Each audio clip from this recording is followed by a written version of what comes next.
Gusto específico. Uno de mis grandes gustos era ponerle mayonesa a un pan dulce. ¿Cómo ha sido el mundo desde tu experiencia? Porque entre más compartamos, mejor. Nos da posibilidades de entender nuestras semejanzas y comprender nuestras diferencias sin juzgar, desde cero. Soy Lalo Silva y esto es Entrevista desde Cero.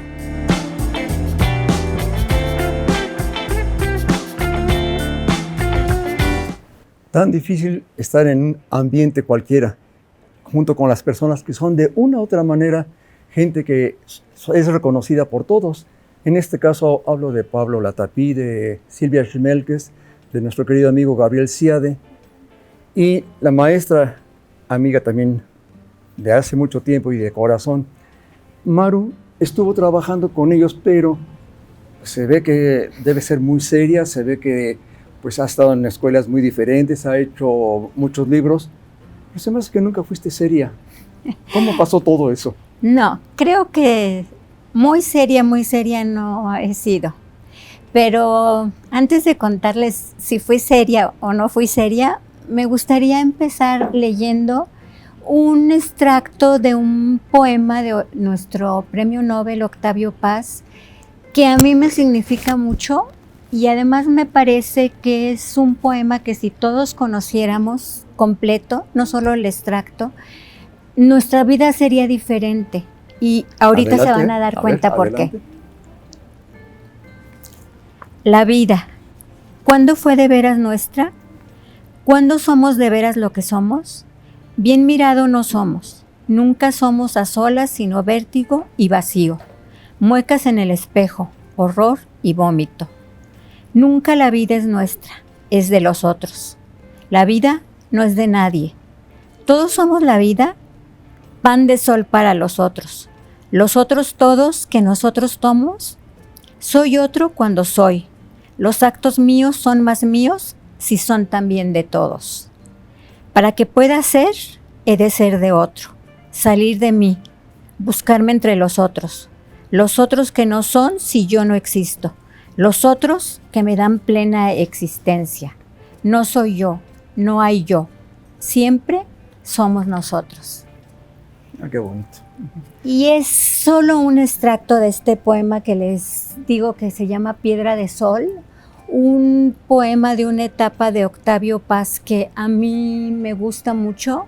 Él me encanta como poeta más que como ensayista, aunque tiene obras maravillosas y por las que recibió el premio Nobel. Pero su poesía es una poesía maravillosa y a mí me gusta mucho la del tiempo que estuvo casado con Elena Garro, porque, bueno, ustedes saben que cuando se fue de embajador a Francia por ahí tuvo una affair y, bueno, ese es para otra historia. Pero me es significativo porque para mí los otros siempre empezaron siendo los niños. Yo crecí en México, en una casa con 3 hermanos, mi mamá, mi papá y una abuela maravillosa, que fue una mujer fuera de tiempo. Mi abuela María Teresa fue la que me educó en gran parte, no porque mi mamá estuviera lejana a mí, no porque no me quisiera, sino porque mi mamá se dedicaba mucho a estar con mis hermanos menores que eran muy traviesos. Yo era traviesa, pero era menos traviesa, y como estaba con mi abuelita, pues ella estaba ojo avisor. Yo recogía mis juguetes, los guardaba en su ropero, en un ropero así como el de Cricri. Ahora sí que, abuelita, me prestas la llave. Y yo sacaba las cajas y en esas cajas había una caja de botones de todos colores con los que yo hacía maravillas. Pero también estaban mis muñecas más queridas.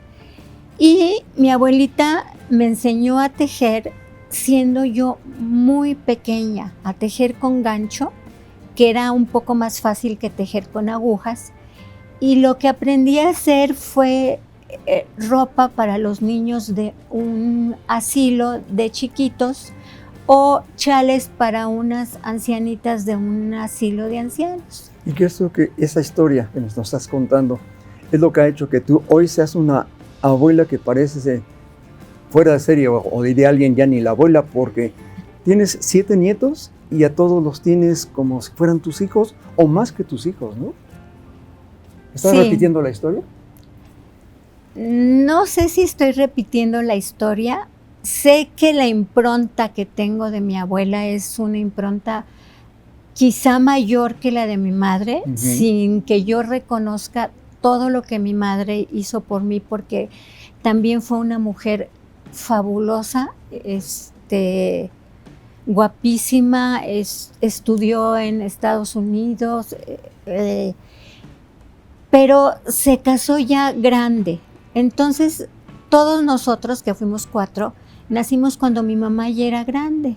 Entonces, se cruzó que mis hermanos tenían 6 o 7 años con que mi mamá entraba con aquella temida época de la menopausia que ahora vemos como algo tan normal. En esa época era incluso algo de lo que ni siquiera se podía hablar. Entonces, yo pasaba la mayor parte del tiempo, que no era en la escuela, con mi abuelita.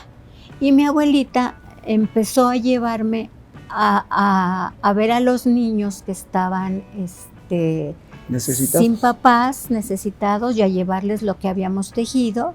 Les llevábamos dulces y pasábamos una tarde a la semana, sin faltar, con los niños. Y tejíamos las 2 juntas cuando yo ya había acabado de hacer mi tarea. Y otra tarde me llevaba al asilo de los ancianitos.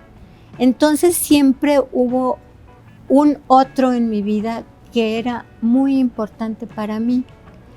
No me importaba mucho la tarea, no me importaba muchas cosas. Me importaba terminar lo que estaba tejiendo, porque si no, no me iban a llevar o yo no iba a ir a cantar. Canto muy mal, pero yo cantaba. Te encantaba cantar. Y cantaba con los niños. Entonces, pues mi abuelita fue una influencia maravillosa. ¿Y eso también te llevó con el tiempo a ser maestra y ver en los niños casi otros hijos? Yo quería ser maestra cuando era chica. Desde chiquita ya lo sabías. Medio lo presentía. Tenía unas tías, así como diría nuestro presidente, muy fifís, que tenían una escuela pequeña donde íbamos casi todos los sobrinos y muchos hijos de gente fifí de la época, porque sabían que era un lugar donde nos iban a formar en valores, donde íbamos a tener clases, se llamaban clases de moral, religión. ¿Cómo se llamaba la escuela? Se llamaba Isabel de Castilla. Y era una escuela preciosa donde yo crecí muy apapachada y muy querida por las tías, y la mamá de las tías era hermana de mi abuelo, esposo de mi abuelita. Entonces, cuando yo salgo de primaria, me cambio de escuela porque ellas no tenían secundaria, pero cada vez que yo tenía un rato libre, una oportunidad, me iba con ellas. Y ellas me decían, Maru, o Eugenia, o Eugenita me decían, ¿puedes quedarte un ratito con este grupo? Y yo me quedaba con el grupo y claro que me sentía la maestra. Y jugaba con los niños, inventaba cosas que hacer, y entonces nada más estaba planeando cómo faltar a la escuela para poderme ir con las tías a su escuela. Con la ventaja de que además mi abuelita visitaba mucho a la que era su cuñada, que ya era muy anciana y estaba sentada siempre, pero mi abuelita le iba a visitar y aprovechaba ir hacia el mediodía y después me recogía de la escuela y ya nos íbamos caminando a casa. Entonces era yo estar oyendo a las dos abuelas hablar del pasado, de todo lo que habían hecho. Ellas habían nacido en Morelia, habían vivido ahí, eran hacendados, los papás de mi abuelo, de mi abuelita, y tenían una cantidad de historias que yo desde los 7 años no podía creer. Yo me sentaba en el suelo, en medio de las dos. A ella le llevaban una charolita, no se me olvida, en una mesita que era como triangular, que nunca he vuelto a ver, y le llevaban en una charolita su comida, con todo medido porque pues estaba enferma. Mi abuelita se sentaba en un sillón y yo estaba ahí en el suelo escuchando a las abuelitas. Y no interrumpía. A veces quería saber algo, pero me esperaba a que mi abuelita me lo contara. A mí me habían educado, pues a lo mejor ahora se siente como severamente, pero yo creo que fui traviesa, pero soy bien educada. Una traviesa educada y además muy solicitada, muy noviera, ¿no? Sí, sí, yo era muy alegre. Mi mamá era una persona muy introvertida, de carácter seco, y yo era todo lo contrario. Y mi abuelita me decía, no te preocupes, hija, lo que pasa es que tu mamá estuvo toda su vida en un colegio de monjas. No me acuerdo qué religiosas eran, y lo que me contaba mi abuelita era, no había espejos, no podían verse en el espejo las niñas porque eso era algo casi pecaminoso. Banal. Sí, era vanidad. Sí, vanidad. Vanidad de vanidades, dice la Biblia, ¿no? Y cuando se bañaban, las chicas las hacían bañar en camisón, porque eso también era pecaminoso. Qué barbaridad. Entonces tú imagínate a tu mamá y piensa que ella es así. Así fue moldeada. Así fue moldeada. Ajá. Tú no. Y mi papá era muy alegre, mi papá retozaba, y retozaba conmigo como retozaba como con mis hermanos. Hasta la fecha dicen que tengo la mano bien pesada porque si le llego a dar, bueno, ya no. Pero antes que, por ejemplo, jugando y retozaba con mi marido y le daba un golpe, me decía, Maru, me hiciste un moretón, tienes la mano muy pesada. Muy pesada. Bueno, pero también tu papá, muy cariñoso por un lado, pero también era muy duro con ustedes, no los dejaba... Era muy duro. Mi papá volteaba a vernos y ¿Sabías qué? había silencio, no había movimiento, no nada. Era una mirada, con una mirada de mi papá bastaba. Con mi mamá era menos la disciplina, ella era un poco más laxa, pero hablando de esta época que ella vivía hormonalmente, no tenía mucha paciencia. Y entonces había veces que si estábamos dando mucha lata, porque por supuesto sí jugaba con mis hermanos, yo jugaba. En mi casa había 2 escaleras, una para subir a las recámaras y otra que te llevaba de un patio donde estaba los lavaderos, cosas así, y te llevaba a la azotea y al cuarto de las chicas que nos ayudaban a hacer la limpieza. Pues nosotros corríamos bajando por una escalera y subíamos por la otra. Tú te imaginarás el escándalo de 3 chiquillos. Éramos 4, pero el mayor era muy serio y nunca nos seguían esas correrías. Pero nosotros íbamos gritando, íbamos haciendo ruido en la escalera, que era de madera. Yo solía echarme por el barandal, así como por todo el barandal, y nos correteábamos y gritábamos. Y mi mamá salía y nos decía, esténse quietos, ya, esténse quietos, por favor. Pero nosotros ya encarrerados, pues no, seguíamos corriendo. Y la palabra mágica era, le voy a hablar a tu papá. Pero lo peor es que sí le hablaba. Era como su forma de tener un poco de paz, un poco de tranquilidad. Yo me la imagino con toda esa educación, con toda esa carga de trabajo de 4 hijos. Mi papá tenía una industria pequeña, pero tenía mucho trabajo, viajaba mucho. Ella tenía que acompañarlo a muchas reuniones, tenía que estar muy arreglada. Yo creo que la presión sobre ella era muy fuerte, sobre todo por su edad. Y le hablaba a mi papá y mi papá contestaba el teléfono, tenía un teléfono privado en su oficina y ya sabía que si era mi mamá, era que nosotros quejarse. Ni siquiera se tenía que quejar. Y entonces llegaba en la noche y nos decía, fórmense ahí.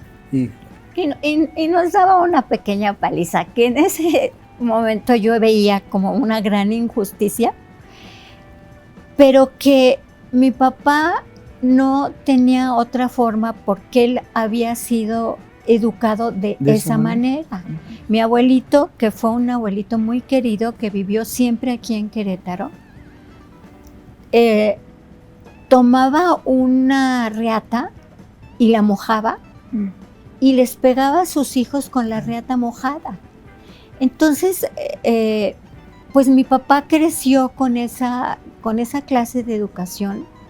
Fue un abuelo maravilloso que yo adoré con todas mis fuerzas y que además nos quiso mucho a mis hermanos, a mí. Tenía muchísimos nietos, tantos que ni siquiera te los podría mencionar porque no me acuerdo. Pero me decía, a ver, Maru, ¿qué baile te enseñaron en la escuela? Y tenía un tocadiscos así chiquito de aquellos viejos, y yo siempre traía mi disco, por supuesto. Y le daba todo el show. Yo bailo con 2 piernas izquierdas, como cabra, escuché ayer, pero a él le encantaba y me aplaudía y después me daba un peso de aquellos pesos de plata y me abrazaba y bueno, esos abrazos para mí eran así como refugiarme en su cuello, era alto, entonces yo me metía como así y era una maravilla. Entonces, para mí no existía un abuelo que pudiera hacer ese tipo de cosas con sus hijos y que al mismo tiempo fuera capaz de darme ese cariño tan grande que me dio. Pero era tremendo, tenía varias mujeres. Después, cuando empezamos a hacer bromas mis hermanos y yo, un día uno de mis hermanos dijo, lo que pasa es que él lo que quería era poblar Querétaro. Y nosotros nos reíamos. ¿Pero por qué se vinieron a Querétaro? ¿Cuál fue la razón? Yo vivía en México, es verdad. Sí. Y veníamos a verlo. Mi papá lo quería muchísimo a pesar de todo eso. Y se llevaba muy bien con sus medios hermanos. Creo que se llevaba mejor con sus medios hermanos que con sus hermanos y hermanas. Y sus medios hermanos eran divinos con nosotros. Mi abuelito además era muy creativo, muy emprendedor. Tuvo el segundo taxi que hubo aquí en Querétaro y empezó a construir el primer lavado de coches. A la mera hora se desengañó, no me acuerdo qué, y puso un taller para componer los coches donde nosotros nos encantaba jugar. Nos metíamos, nos llenábamos de aceite y él nos dejaba hacer lo que quisiéramos. Había máquinas que no se podían tocar, pero nos dejaba jugar con lo que sí se podía. Y como el taller lo había puesto en la entrada de la casa, que tenía un patio grande, tenía un coche, un bochito azul, que él le decía el sartén. Entonces el sartén lo íbamos a estacionar a un terreno muy grande que tenía sobre la calle de Arteaga, donde también componían coches y ahí trabajaban sus otros hijos y pues era mucho más grande y tenían más aparatos y más cosas. Íbamos a estacionar al Sartén, íbamos caminando por todo Nicolás Campa, pasábamos por lo que ahora es el centro de salud, que estaba oscuro, y llegábamos y estacionábamos. Y de regreso se venía contándonos historias de susto. Yo ahí conocí a la Llorona, al diablo que había dejado una huella de cabra en la entrada de una cueva y una huella de persona. Todos los demonios que te puedas imaginar eran con mi abuelito, pero también eran la fiesta más hermosa que tú. Por cuestión de tiempo, porque casi se nos acaba. Quiero volver a regresar casi al principio, como comenzamos. Ya como maestra, ¿en qué lugares trabajarse? Me acuerdo del Niño Feliz. Sí. De hecho, ahí te conocí. Yo tengo un agradecimiento muy grande con la maestra Lourdes Loría, mi mentora. Empecé a trabajar en el Niño Feliz en preescolar. Antes quise ser médica, pero bueno, como por lo que sea no pude. Fui educadora y me casé muy joven, muy joven, tenía 18 años. A los 19 yo ya tenía a mi primera hija, Maru, mi hija, que tú conoces muy bien, hasta cantó contigo alguna vez. Sí. Y a Ceci, mis chiquillas hermosas. Yo andaba por la calle con Maru aquí de la manita muy agarrada y a Ceci me la cargaba sobre esta cadera. Pregúntame ahora por qué llevo cirugías de columna. No soltaba a mis chiquillas, eran el amor de mi vida y llegué buscando lugar para que Maru entrara a la escuela y me hice amiga de Luli y de su mamá, que fue una persona maravillosa. Y un día doña Ceci Sabiñón, que fue, bueno, un personajazo. Y un día me dijeron, tú vas a trabajar aquí. Uy, mi corazón casi se sale. Y mi primer grupo fue de segundo de preescolar y fui muy feliz. Tú no lo vas a creer, pero todavía tengo alumnos con los que estamos en WhatsApp. Ahorita mucho con Javier Bosque Urquiza, que es un chavo. Híjole, sí, mis respetos, ¿no? con mi niño. Sí. Le digo mi niño y me deja que le diga mi niño. Y se los voy a recomendar porque con él pueden grabar, canta precioso, toca, tiene un estudio que se llama Bani Producciones, pero además pinta, tiene esa facilidad de pintar. Me está haciendo unos cuadros de mis 3 nietas. Son 3 nietas y 4 nietos. Y entonces me está pintando unos cuadros. Bueno, yo muero. Y amo a Javier como amo a todos amo a mis alumnos. Hoy justo platicaba con algunas de mis compañeras del Niño Feliz y una de ellas que entró después me decía, ¿cómo se acuerdan? ¿Cómo hablan con tanto cariño? Fui maestra de tu hijo, no porque me tocara en el grupo, pero esta es una anécdota que te la tengo que contar, porque Adrián estaba en el salón de enfrente y Adrián lloraba muchísimo, lloraba mucho, le costó mucho trabajo, pero yo llegaba y le decía, ven, y venía conmigo y yo lo alzaba. Y entonces Adrián andaba de un lado de mí y del otro lado a la Cecilia, pero dejaba de llorar. Y llegaba un momento del día en que yo lo podía sentar y podía trabajar. Adrián era más chiquito que mi grupo, pero trabajaba conmigo y dejaba de llorar. Y entonces yo conocí a Eduardo y a la mamá de Adrián, y desde entonces el corazón de Eduardo y el mío ahí están. Y he pasado por otras escuelas. En una fundé un grupo de integración, porque los grupos de integración lo que hacen es sacar a los niños especiales del grupo y darles clases aparte, pero mi grupo era integrando a los niños en el salón y fui muy feliz. Pero luego me tuve que ir a trabajar a México con Silvia Schmelkes y ese trabajo fue felicísimo. Maravilloso. Pero lo tuve que dejar porque, ¿qué creen? Se manifestó ante mí que una de mis hijas esperaba una bebé y yo dije, Ahí aquí debo estar. es donde Maru ya no es maestra. Bueno, el tiempo se nos está terminando. Quisiera hacer un pequeño resumen y compartirles estas palabras de una adaptación que hizo Roberto Gómez Bolaños Chespirito, porque a veces la vida es difícil, pero cuando se quieren las cosas como lo haya vivido Maru, entra un poco esto para que lo reflexionen si así lo desean. Los tulipanes, sábelo, son altos, altos, altos, y tú eres pequeñita, pero la vida es mágica. ¿Sabes esa canción, no, verdad? Y ve, o sea, ya lo reconozco yo, ve y ama a tu tulipán.